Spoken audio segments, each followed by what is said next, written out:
Monday's first video for you is first news story is from Addis Ababa, Ethiopian capital, where international Quran competition is being held. Competitors from more than 50 countries are participating.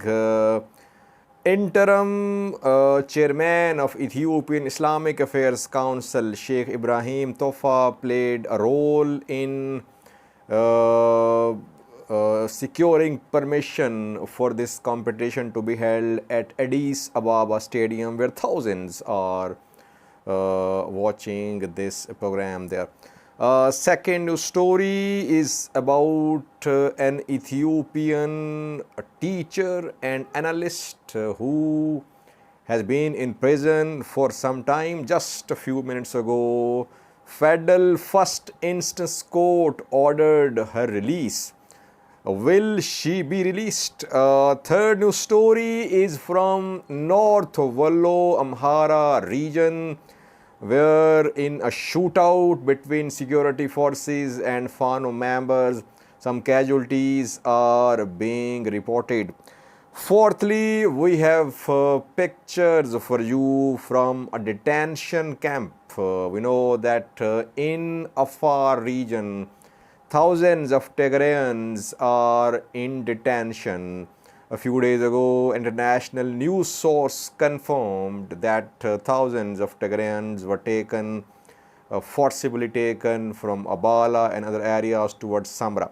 We have some pictures for you from Samra. And lastly, viewers, Jawar's comments about Eritrea have sparked a new debate. What is he saying about Eritrea, about Eritrean intervention in Tigray?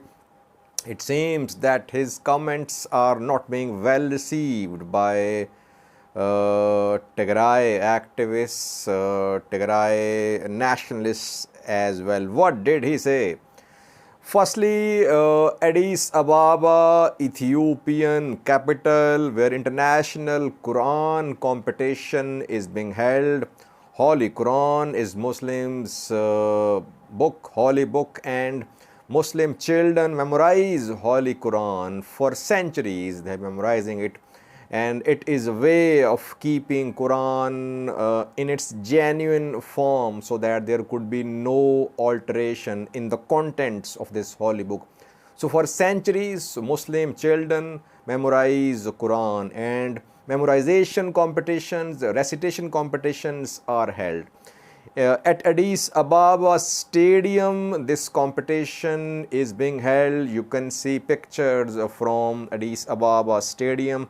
Thousands are there to watch this competition, and competitors from more than 50 countries are part of this competition. Competition is about memorization and about azan. Azan is call for prayer, which Muslims announce before the start of each prayer 5 times a day. Referees, judges have arrived as well, and Sheikh Ibrahim Tofa played his role in securing the permission for this competition to be held at Addis Ababa Football Stadium. We know that Ethiopian Islamic Affairs Council has split into 2 groups. One is led by previous President Mufti Haji Umar Idris, and second new faction endorsed by some members of the General Assembly is being led by Sheikh Ibrahim Tofa. And Sheikh Ibrahim Tofa seems to be here leading efforts for the organization of this competition at Addis Ababa Football Stadium. Ethiopia is being represented by a boy who is from the Somali region. You can see the picture of the boy who is representing Ethiopia in this competition. You can see competitors from Pakistan, from Chad, and other countries as well. Second news story is about an Ethiopian teacher and activist as well, you can say, who was arrested a few days ago. Today, a court ordered her release. Her name is Meskera Abera. Meskera Abera is a teacher. She is an analyst as well. She is founder of Ethiopia Awakening YouTube channel too. Ethiopian Federal First Instance Court ordered her release for 30,000 Ethiopian births today.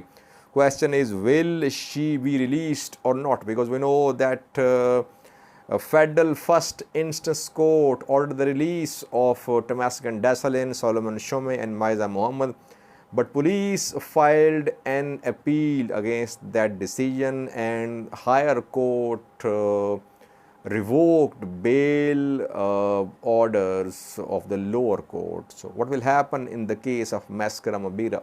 Will she be released or will police file an appeal against her bail orders? That remains to be seen. So far she has not been released, just court has passed orders. In coming hours we'll try to update you about the release or otherwise of Meskera Abera. Thirdly, viewers, exchange of gunfire is being reported between security forces and Fano fighters in Amhara region. The incident happened in Wadla. Wadla is in North Wallo zone of Amhara region. Here reportedly security forces tried to arrest some Fano trainers and Fano recruits. Confrontation ensued. There was exchange of gunfire. At least one youth has been killed. It has been confirmed. At least one casualty is being confirmed. Several were injured too.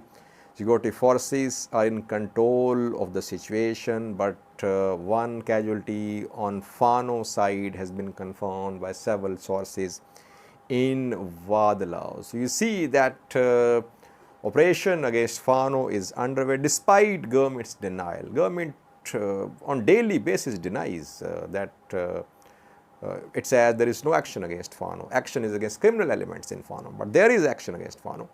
Only pro-government Fano is being promoted. Fano under the control of government forces is being promoted, trained. We saw pictures from Kobo yesterday where Fano fighters were heading to some front line. Those were government-backed Fano fighters.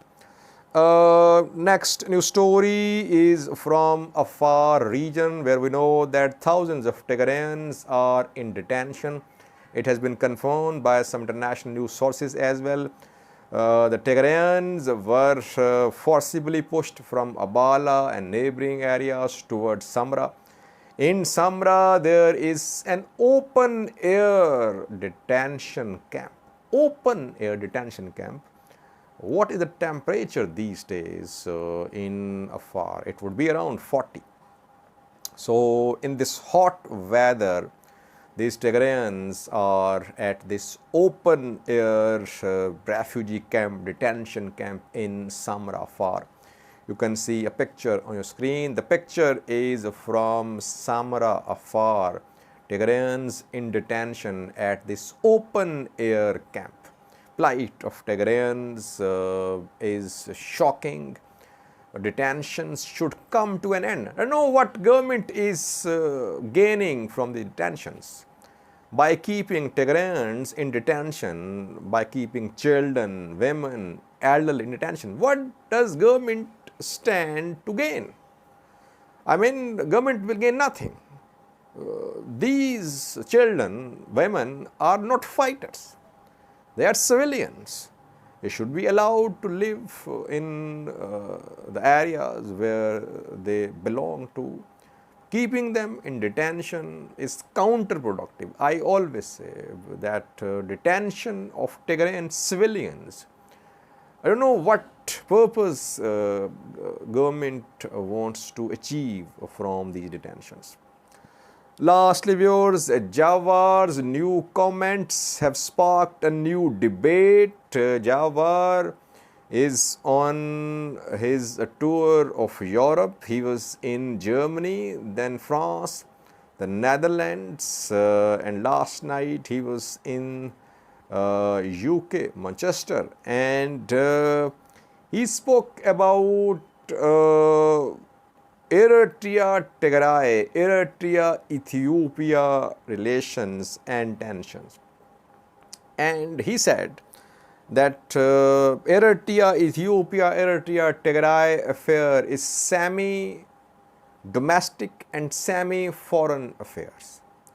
He tried to explain it. He said that when Eritrea became independent, this divorce was not complete. Several issues remained unsettled, like demarcation of border areas. And that is why conflict remained. Conflict could not be ended because the issues were unresolved. Secondly, he said that Eritrea had genuine security concerns. Here, he seems to be towing the line of Eritrean government that it is under threat from Tigray.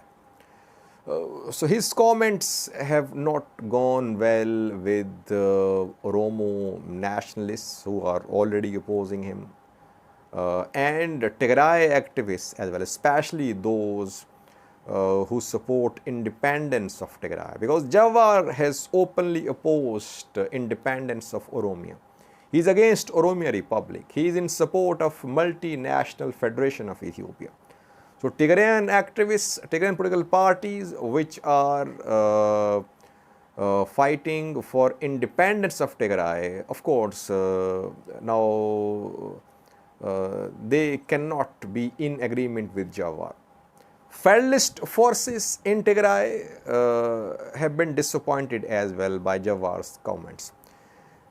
Tigray wants Tigray wants everyone to condemn Eritrean role in Tigray conflict, that Eritrea shouldn't have been part of this conflict. I personally agree that Eritrea shouldn't have been part of Tigray conflict.